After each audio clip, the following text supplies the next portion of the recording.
What happens when Hollywood's brightest stars are handed pills instead of protection? During the Golden Age, fame didn't just come with applause, it came with prescriptions.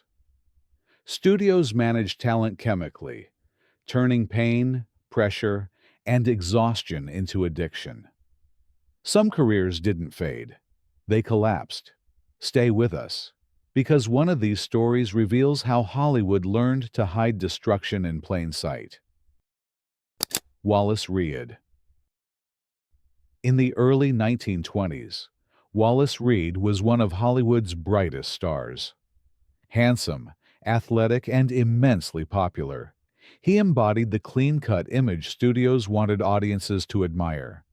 But behind that image was a man slowly being poisoned legally, medically, and systematically. Reid's downfall began on set. Injuries sustained during filming were treated with morphine, then a common medical solution with little oversight. The drug worked too well. What started as pain management became dependency, and dependency became addiction. The studio knew, and it kept him working anyway. They didn't remove him from production, noted a historian. They increased the dosage so he could keep performing.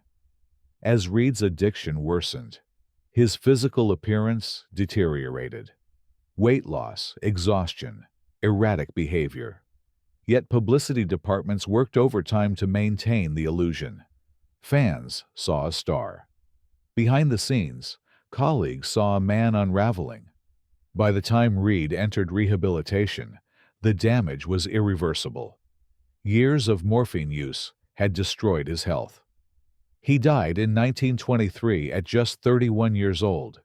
His death shocked the industry, not because it was unexpected, but because it became public. Reid's collapse forced Hollywood to confront drug addiction for the first time, though little truly changed. Hollywood didn't stop drugging stars after Wallace Reid. It simply became better at hiding it. Judy Garland. When Judy Garland signed with MGM at 13, she became property of the most powerful studio in Hollywood. What MGM created was a global icon. What it destroyed was a human being. Executives considered Garland a problem.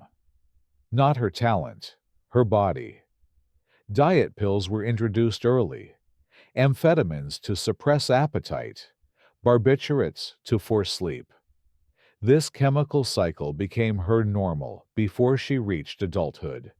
They were giving speed to a child, explained her biographer, every day, for years. The drugs kept Garland thin, alert, compliant. They also rewired her body and mind. By the time she starred in The Wizard of Oz, she was already dependent. As Garland aged, the system turned on her. The same drugs that kept her productive now made her unreliable. Missed calls, emotional breakdowns, hospitalizations. MGM eventually fired her after 15 years of profit. Financial mismanagement and addiction followed. Garland spent her later years performing not to build wealth, but to pay debts. At her death in 1969, she had earned millions and possessed almost nothing. Her story remains one of the clearest examples of studio-manufactured addiction, where drugs were not a vice, but a business tool. Montgomery Clift. Montgomery Clift redefined masculinity on screen. Sensitive, introspective, and emotionally raw, he represented a new generation of Hollywood leading men. Then, in 1956, everything changed. A near-fatal car crash left Clift with permanent facial injuries. The physical pain was immense. The emotional damage was worse. Doctors prescribed painkillers liberally. Alcohol followed. The drugs dulled the pain, but also dulled Clift himself. After the accident, his confidence collapsed. He became dependent not just on substances, but on isolation. Directors noticed changes immediately. Forgotten lines, missed cues, erratic behavior. Insurance companies labeled him a risk. Roles disappeared. What's tragic, noted one director, is that the genius never left. It was buried. Clift died in 1966 at just 45. Though officially ruled a heart attack, years of substance abuse had destroyed his body. Hollywood watched one of its greatest talents dissolve, not because of scandal, but because chemicals replaced care.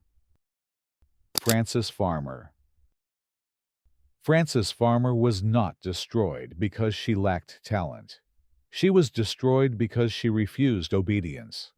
Intelligent, outspoken, and openly contemptuous of Hollywood's expectations, Farmer represented a threat in an era when actresses were expected to be agreeable, silent, and manageable. When her behavior became inconvenient, the industry found a solution. As her career began to stall in the early 1940s, Farmer was repeatedly institutionalized. What followed was years of forced medication, prolonged sedation, and aggressive psychiatric treatment. Doctors controlled her body. Studios controlled her narrative. Whether later allegations of extreme abuse were exaggerated or not, one truth is undeniable. Drugs ended her career. Heavy tranquilizers dulled her memory and concentration. Roles vanished. Her reputation shifted from difficult to unstable. When she eventually returned to public life, the sharp, defiant actress Hollywood once feared was gone. What remained was a woman struggling to function inside an industry that had already written her off. Farmer survived, but survival came stripped of momentum, opportunity, and autonomy. The system did not rehabilitate her. It neutralized her. Her story stands as one of Hollywood's most chilling examples of chemical control used not to heal, but to silence. Veronica Lake. Veronica Lake became an icon almost overnight.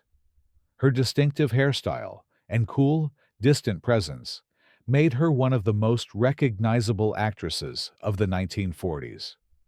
But behind the carefully lit image was a woman increasingly dependent on prescription drugs and alcohol to cope with pressure, insecurity, and growing resentment toward the system that controlled her.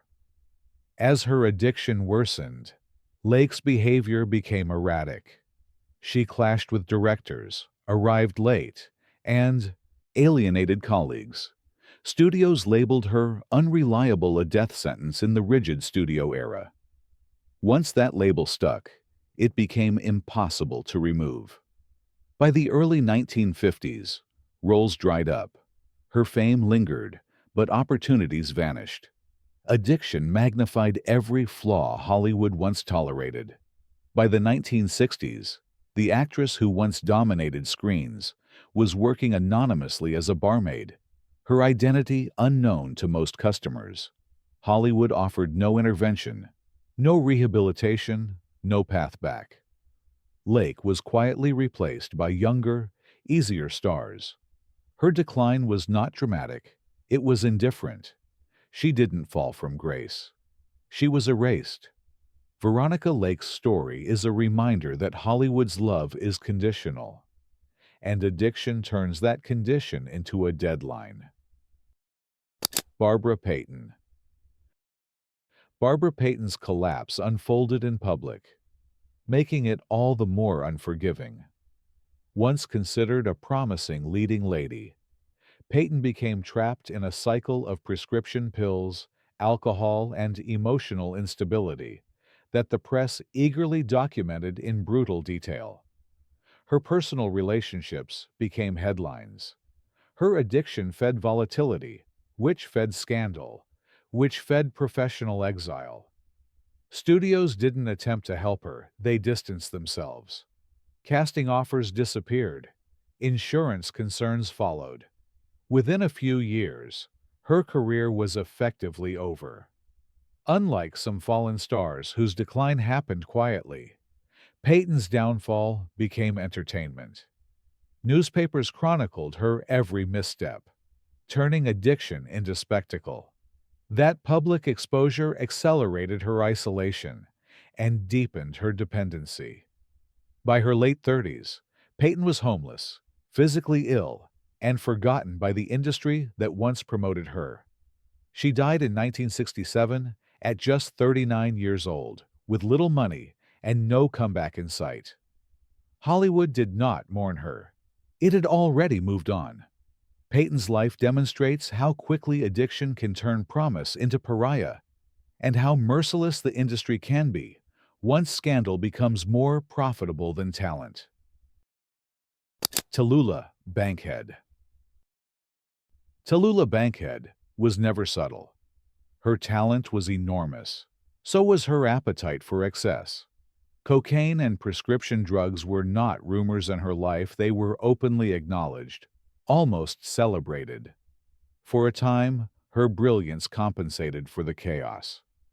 But addiction eroded what talent alone could not protect. Reliability vanished. Financial stability collapsed. Hollywood tolerated Bankhead's behavior only as long as she remained useful. When the damage outweighed the benefit, the offers slowed. Unlike many on this list, Bankhead survived. But survival came stripped of prestige. By the later years of her career, she was no longer a central figure, she was a curiosity, a relic of a wilder era. Drugs didn't kill Tallulah Bankhead. They hollowed her out professionally. What remained was a legend whose reputation outlived her relevance. A woman who endured, but at the cost of everything Hollywood once rewarded her for being.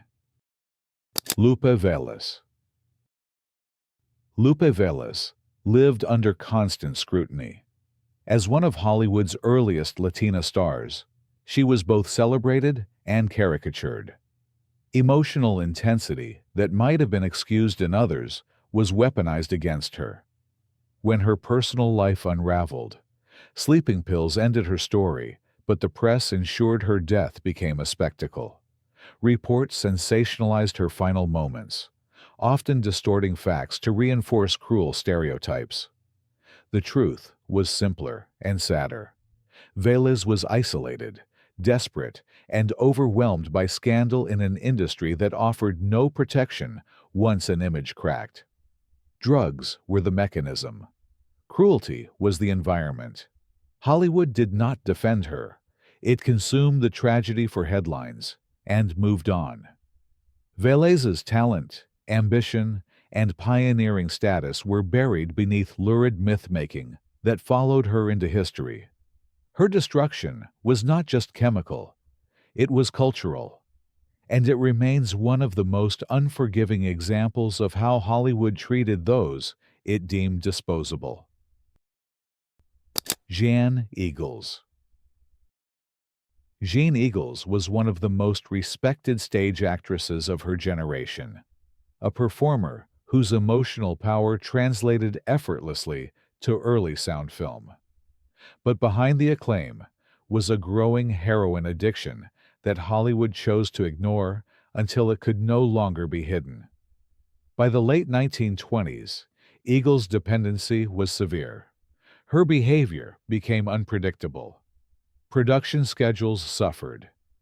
Studios grew nervous, not out of concern for her health, but for their investments. Attempts were made to keep her working, while quietly managing the addiction, a strategy that failed catastrophically. Her physical condition deteriorated rapidly. In 1929, at just 35 years old, Eagles died from complications related to drug abuse. The industry responded with a mixture of public mourning and private relief. Hollywood praised her talent after death, but offered little help while she lived. Eagles became one of the first high-profile examples of how drug addiction could erase even the most gifted performer, especially in an era when treatment was secondary to profit. John Gilbert. John Gilbert was one of the highest paid and most admired stars of the silent era. When sound arrived, his career faltered, but drugs and alcohol ensured it would never recover. Prescription sedatives and heavy drinking worsened Gilbert's emotional instability during a period of professional rejection. Studios blamed his voice. In reality, his health and reliability were collapsing. Once the industry turned away, Gilbert spiraled. His finances deteriorated. His personal life unraveled. By the early 1930s, he was largely unemployable, a shocking fall for a man once considered untouchable. Gilbert died in 1936, at age 38. Years of substance abuse had destroyed his body. Hollywood quietly moved on, rewriting his legacy as a technological casualty rather than acknowledging the chemical collapse that finished him. Peter Lorre. Peter Lorre's morphine addiction began with medical treatment for chronic pain. Over time, dependency reshaped his body, behavior, and career trajectory. While Lorre continued working, the drugs took a visible toll: weight gain, paranoia, exhaustion. His roles shifted from leading menace to eccentric supporting parts. Directors adapted, studios reduced expectations. Behind the scenes, dependency ruled his life. Attempts to quit failed. Health declined steadily. Lorre died in 1964, at 59, his body ravaged by years of addiction. He remained famous, but diminished. His case illustrates how long-term pharmaceutical dependence could quietly hollow out a career without dramatic scandal, leaving behind a shadow of former brilliance. Gene Tierney.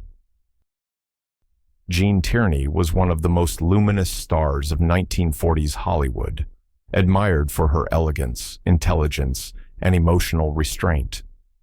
But behind the controlled image was a woman quietly unraveling under immense pressure. As her mental health deteriorated, the industry did not slow down or step back. It intervened chemically. Doctors prescribed heavy sedatives and aggressive treatments meant to stabilize her behavior, not restore her well-being. Long hospitalizations followed, removing Tierney from Hollywood at the exact moment her career should have been at its peak. While she received sympathy publicly, professionally, she was forgotten. Roles moved on. Momentum vanished. When Tierney eventually returned, the industry had already adapted without her. Younger actresses filled the space she once occupied, though she continued working sporadically. The uninterrupted rise she once seemed destined for was gone forever. Drugs did not end Gene Tierney's life. They ended her trajectory. Hollywood framed her absence as a personal crisis, but the result was professional erasure. She survived, but the version of her career that might have defined a generation was chemically removed before it could fully exist. Gig Young. Gig Young spent decades as one of Hollywood's most reliable supporting actors, admired for his professionalism and steady presence. But as the industry aged him out of leading roles, alcohol and prescription pills became a way to cope with diminishing relevance and personal instability. His behavior grew increasingly erratic. Missed calls, emotional volatility, and visible impairment followed him from set to set. Insurance companies began to see him as a liability. Casting directors stopped calling. The decline was slow, but unmistakable. In 1978, Young married his fifth wife, Kim Schmidt, just weeks before everything ended. Under the influence of alcohol and pills, Young shot his wife and then himself in their Manhattan apartment. The incident shocked Hollywood, but many who knew him privately were not surprised. Addiction had not just ruined his career, it had consumed his judgment entirely. Gig Young's story represents the most extreme end of Hollywood's addiction pipeline, where chemical dependency doesn't simply erase opportunity, it ends lives. Gloria Grahame. Gloria Grahame's screen presence suggested confidence and control, but off-screen her life was marked by emotional instability and heavy reliance on prescription drugs. As her career progressed through the late 1940s and 1950s, tranquilizers and sleeping pills became a coping mechanism for anxiety, insecurity, and mounting personal turmoil. Studios initially tolerated her behavior because of her talent. An Academy Award win masked deeper problems, but the cracks were already visible. Missed calls, strained relationships, and unpredictable conduct gradually damaged her reputation. As addiction worsened, directors became hesitant. Insurance concerns followed. Casting offers slowed. Unlike stars whose downfall came suddenly, Grahame's decline was gradual and deeply personal. Prescription dependency compounded existing emotional issues, leading to erratic decisions that further isolated her from the industry. By the time Hollywood turned away, she was already struggling to maintain stability. Though she continued working sporadically, her career never regained momentum. Drugs didn't erase her talent. They undermined her trustworthiness in an industry that valued control above all else. Grahame survived, but her golden era promise was chemically and emotionally dismantled long before her life ended. Lizabeth Scott. Lizabeth Scott's career did not end in scandal or spectacle. It ended quietly, the most unforgiving outcome Hollywood could deliver. During the height of her career, studio doctors routinely prescribed sedatives and mood-regulating drugs, a common but rarely discussed practice during the era. Scott was known as reserved and private, traits that were increasingly pathologized by executives who expected performative charm. As pharmaceutical reliance deepened, her screen presence flattened, energy dulled, emotional range narrowed. Studios interpreted the change not as chemical damage, but as professional decline. Rumors followed. Roles disappeared. Unlike stars whose addictions exploded publicly, Scott faded from view. By the late 1950s, her career was effectively over. No public collapse, no comeback narrative, just disappearance. Hollywood did not investigate why a reliable actress had changed. It replaced her. Scott lived a long life afterward, but her acting career never recovered. Drugs did not destroy her publicly, they removed her silently. Her story represents one of the most chilling forms of Hollywood erasure, when addiction doesn't create scandal, only absence. Hollywood called these stories personal failures, but the pattern tells a darker truth. Addiction wasn't accidental. It was enabled, enforced, and ignored until the damage was irreversible. Fame survived. The system survived. Many of these stars did not. Their names remain immortal, but their endings expose what the Golden Age rarely admits. Success came with a chemical price.